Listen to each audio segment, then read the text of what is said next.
Merhaba, Komünist Gündem'in bu haftaki bölümüne hepiniz hoş geldiniz.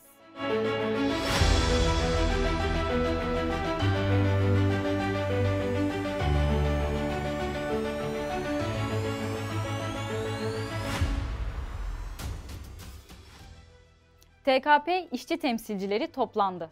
5 Ocak Pazar günü İstanbul'da yapılan toplantıya farklı sektörlerden kamu ve özel sektör işletmelerinde çalışan ve partinin iş yeri örgütlenmelerini temsil eden 263 partili işçi katıldı.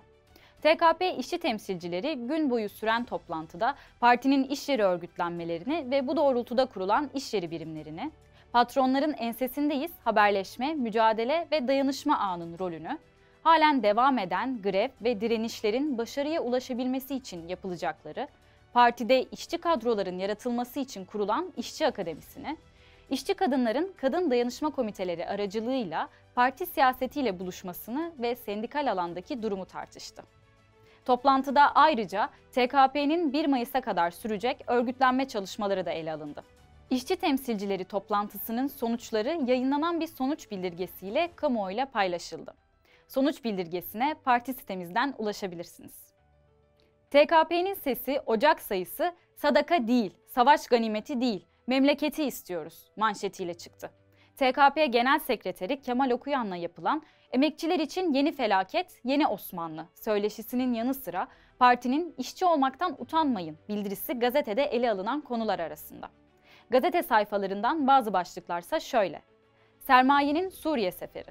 Metal işçisi örgütlülük dersi veriyor.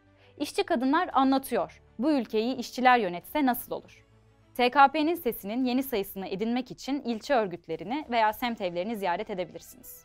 Komünist'in ikinci sayısı bu hafta TKP web sitesinde yayınlandı. 3 ayda bir yayımlanacak dijital yayınımızda TKP'nin önemli başlıklara dönük siyasi yaklaşımının arka planına dair ayrıntılı değerlendirmelerini bulabilirsiniz. %15,75 artırılan en düşük emekli aylığı açlık sınırına bile yaklaşamadı. Bir açıklama yayınlayarak "Emekçiler hiç bu kadar aşağılanmamıştı" diyen Türkiye Komünist Partisi, çözüm olarak devletleştirme ve merkezi planlı ekonomiye işaret etti.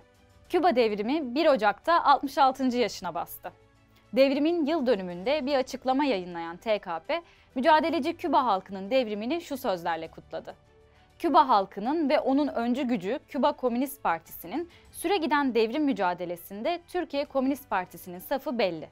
Küba, terörü destekleyen ülkeler listesinden çıkana, abluka son bulana kadar mücadele ve dayanışmaya devam.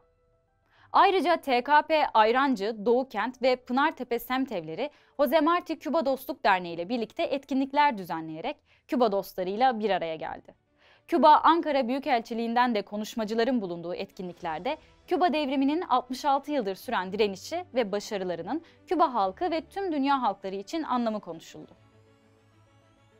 Kadın Dayanışma Komiteleri 24 Kasım 2024 tarihinde İstanbul'da yaptığı "Eşitlik ve Özgürlük için bugüne vuralım, yarını kuralım" başlıklı kurultayın kitapçığını yayımladı. Kurultayın oturumları hakkında detaylı bilgiler içeren kitapçıkta Türkiye'nin dört bir yanından toplantıya katılan kadınların deneyimleri de yer alıyor. Kitapçığa TKP web sitesinden ulaşabilirsiniz. İstanbul Kadın Dayanışma Komiteleri temsilcileri önümüzdeki dönemin çalışmalarını planlamak için bir araya geldi. İş yerlerinde kadın dayanışma komitelerinin kurulması ve sektör odaklı çalışmaların artırılması hedeflerinin yanı sıra mahallelerde semt evleriyle yapılabilecekler gündem edildi. Üniversite KDK'larının da yer aldığı toplantıda kampüslerde artan gericilik ve bununla mücadele yolları konuşuldu. Türkiye Komünist Gençliği yılın ilk gününde Tarlabaşı semt evinde mahalleli çocuklarla bir araya geldi. Okudukları bölümleri, eğitim ve mücadele hayatlarını mahalledeki çocuklara anlatan komünist gençler, 2025'i mücadeleye yeni arkadaşlarını katarak karşıladılar. Örgütlü bir halkı hiçbir kuvvet yenemez.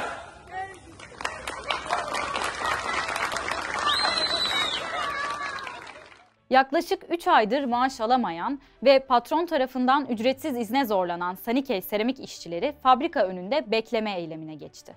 Fabrikanın tüm bölümlerinden temsilciler geçtiğimiz akşam TKP Gebze İşçi Evi'nde buluşarak bir toplantı yaptı ve taleplerini oluşturdu. TKP Gebze İlçe Örgütü işçilerle dayanışmaya devam ederken işçiler de talepleri karşılanıncaya dek mücadelelerini sürdüreceklerini açıkladı.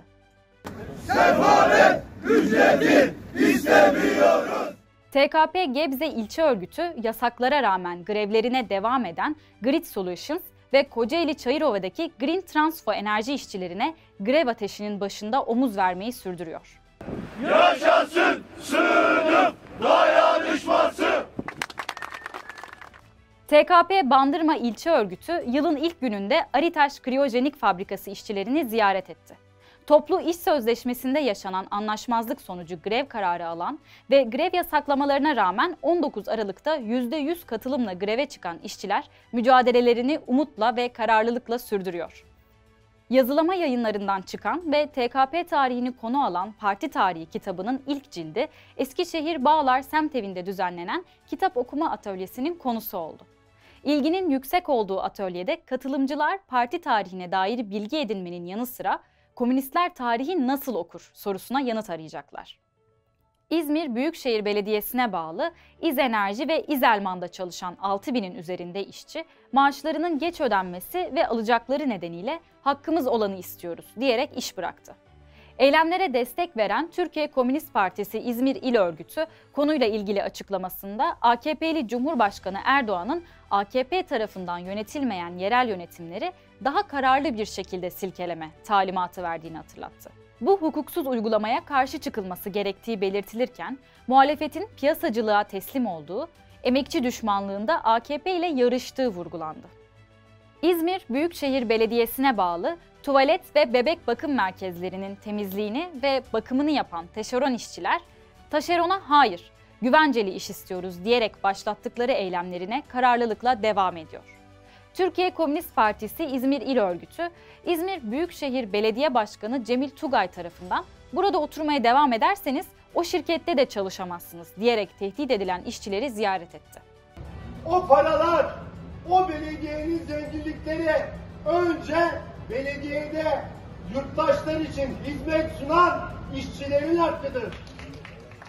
Ford, BMC, Tesla, Tobosan, Matex gibi yerlere üretim yapan İzmir Temel Conta işçileri bir yıllık mücadele sonunda Petrol İş Sendikası'nda örgütlenmiş ve patronun sendikayı tanımaması üzerine 10 Aralık'ta greve çıkmıştı. İzmir Kadın Dayanışma Komiteleri çoğunluğu kadın işçilerden oluşan işçilerin grev çadırını ziyaret etti. Son ana kadar da yanınızda olacağız. Bu mücadeleyi büyüteceğiz. Yaşasın sınıf dayanışması, yaşasın sınıf mücadelesi.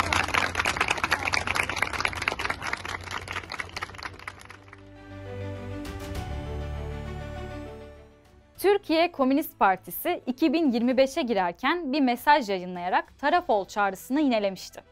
Daha güzel bir yılın emek, çaba ve örgütlü bir mücadeleyle mümkün olacağı belirtilen yeni yıl mesajında, 2025 yılının eşitliğe, adalete, özgürlüğe bir adım daha yaklaştığımız bir yıl olacağına dair umudumuz tam.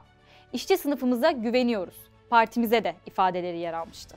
TKP'nin yeni yıl mesajı ve örgütlenme çağrısı ulusal basında da geniş yer buldu. TKP Genel Sekreteri Kemal Okuyan, X üzerinden yaptığı paylaşımlarda Türkiye'nin bölgesel politikalarına ve bu politikaların ideolojik temellerine dair önemli değerlendirmelerde bulundu. Okuyan, genişlerken gevşemek başlıklı paylaşımlarında yeni Osmanlıcılık anlayışı, iktidarın genişleme arayışı ve emperyal projeler arasındaki bağlantılara dikkat çekti.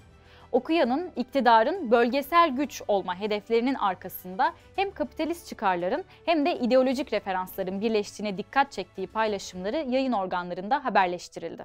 Gazeteci Marinella Correggia, TKP Genel Sekreteri Kemal Okuyan ile Suriye'deki gelişmeler üzerine bir röportaj yaptı. Röportaj İtalyan gazetesi Il Manifesto'da "Cihatçılık, kapitalizm ve yeni Osmanlıcılık, Suriye halkı için iyi olan hiçbir şey yok" başlığıyla yayınlandı. Yayınımız burada sona erdi. Biz de yeni yılın ilk yayınını TKP'nin çağrısıyla bitirmek istedik. Hak ettiğimiz güzel günlere ulaşmak için taraf olun, örgütlenin. İyi haftalar.